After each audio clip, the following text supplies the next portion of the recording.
Устойчивая тенденция к снижению численности учащихся в сельской школе вследствие демографического кризиса. Отток населения из сельской местности в города ведет к уменьшению, естественно, числа школьников. Малокомплектность школ. Один плюс в этой ситуации, когда малочисленные классы, это здесь создаются условия для индивидуального подхода. Но, к сожалению, несмотря на это, качество обучения в сельских школах ниже, чем в городских. Многопредметность в работе учителя или многофункциональность.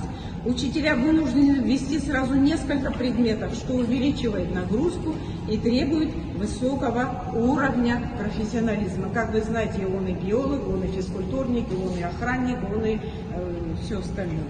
Недостаточная материальная база. Многие сельские школы испытывают недостаток в оборудовании, в инфраструктуре, конечно же. Ограниченный доступ к современным технологиям и ресурсам мешает внедрению инновационных методов обучения.